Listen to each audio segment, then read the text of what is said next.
अस्सलाम वालेकुम दोस्तों, कुछ दिन से एक ही खबर बार बार सुनने को मिल रही थी कि मुर्गी के गोश्त में कोरेज़ा नामी बीमारी आ गई है, जिससे मुर्गी का गोश्त खाने से इंसानी सेहत पर बुरा असर पड़ रहा है। तो ये कोरेज़ा बीमारी क्या चीज़ है और इससे मुर्गी का गोश्त अगर इंसान खाते हैं तो उनको किन किन बीमारियों का सामना करना पड़ सकता है। जैसा कि मुर्गी का गोश्त हमारी आबादी के लिए बहुत ही अफोर्डेबल है बनिस्बत दूसरे गोश्त के मुकाबले में। जैसे छोटा गोश्त वो आम इंसान की पहुंच से दूर है और बड़ा गोश्त वो भी काफ़ी महंगा है। तो अब इसमें ब्रायलर मुर्गी के हवाले से बहुत सी बातें जानने को मिल रही हैं, इसकी फ़ीड के हवाले से बातें सुनने को मिल रही हैं। और देसी मुर्गी एक बहुत ही ज़बरदस्त सोर्स है, लेकिन अब क्या हो रहा है मैं आपको कुछ ख़ास बातें शेयर करने जा रहा हूँ। और इस कंडीशन में आप मुर्गी का गोश्त इस्तेमाल करना चाहिए या नहीं करना चाहिए। सबसे पहले मुर्गी के अंदर 2 किस्म की बीमारियों का इंकशाफ हुआ है। रानीखेत एंडी वायरस ये मुर्गी के अंदर पहले भी मौजूद था, जिससे बहुत सी मुर्गियों की अमवात होती थी।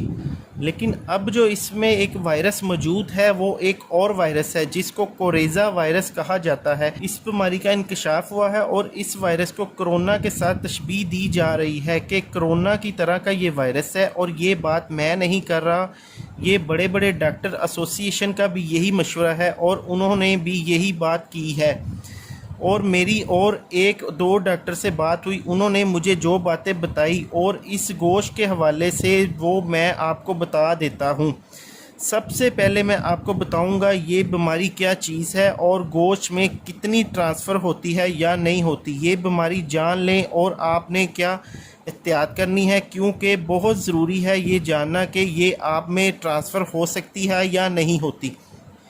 और ये भी कहा जाता है कि ये जानवर से आप में ट्रांसफ़र नहीं होती, लेकिन ये जानना ज़रूरी है कि बीमारी इंसान में किस तरह ट्रांसफ़र होती है। और इसकी सिर्फ़ एक ही वजह है जिससे ये बीमारी इंसान में ट्रांसफ़र हो सकती है, वो भी आप जान लें। और वो गोश्त नहीं बल्कि मुर्गी ज़रूर है। और मैं आपको बताना चाहूँगा कि डॉक्टर ने भी यही कहा है, मुर्गियों में ये एक वायरल बीमारी है जिसकी वजह से कई जगहों पे गोश्त बहुत सस्ता और कई जगहों पे बहुत महंगा फ़रोख्त हो रहा है। इसकी भी एक वजह है कि ये वायरस कराची और पूरे पाकिस्तान में मुर्गियों के अंदर फैल चुका है, जिसकी वजह से ये मुर्गियां बड़ी तादाद में हलाक हो रही हैं। और ये वायरस जो रानीखेत बीमारी जिसको एंडी वायरस कहते हैं, इसकी वजह से मुर्गी का सांस उकड़ता है और ये एक ही दिन में मर जाती हैं।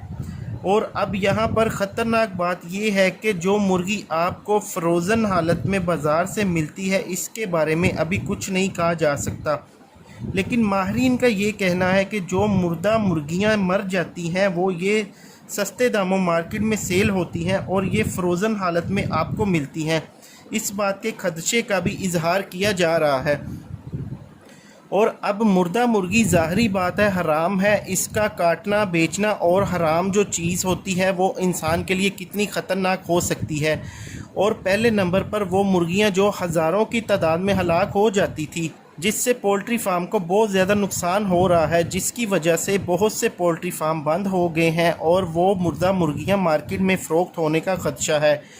और दूसरी बात यह है कि एक बीमारी जिसको कोरेज़ा कहते हैं, जिसका ज़िक्र ARY के मॉर्निंग शो में भी किया गया, जहां डॉक्टर ने कहा कि ये वायरस कोरोना से मिलता जुलता है, जिससे ये मुर्गियां पड़े पड़े हलाक हो जाती हैं और फिर ये ही मुर्गियां मार्केट में फ़रोख्त होने का खदशा है। और अब असल बात की तरफ आते हैं, क्या ये बीमारी गोश्त में ट्रांसफ़र होती है? जी हाँ, ये बीमारी मुर्गी के सांस की नाली तक रहती है, जिसकी वजह से मुर्गियां मर जाती हैं। लेकिन ये बीमारी गोश्त में ट्रांसफ़र नहीं होती, लेकिन कुछ केसेस में ये वायरस मुर्गी के गोश्त में भी जा सकता है। जो बहुत कमज़ोर बर्ड्स हैं उसके गोश्त में भी ये जा सकता है, लेकिन ये बहुत कम केसेस हैं। लेकिन ये बात आप जान लें कि गोश्त के अंदर इस वायरस की मौजूदगी का इम्कान बहुत ही कम है। लेकिन बहुत से लोगों का यही सवाल है कि हम इस गोश्त को कैसे इस्तेमाल कर सकते हैं। तो आप एक काम करें, जब आप मुर्गी ख़रीदने किसी दुकान पर जाते हैं तो वहाँ पे आप मास्क का इस्तेमाल ज़रूर करें और मुर्गी अपनी आंखों के सामने ज़िबा करवाएं। पहले से की हुई मुर्गी को ना ख़रीदें, इतना हम एहतियात कर सकते हैं। और मेरा आपसे यही मशवरा है कि आप इस गोश्त को 1 महीने के लिए ना इस्तेमाल करें। तो अगर आपको वीडियो अच्छी लगे तो वीडियो को आगे दोस्तों के साथ शेयर करें। अल्लाह हाफिज़।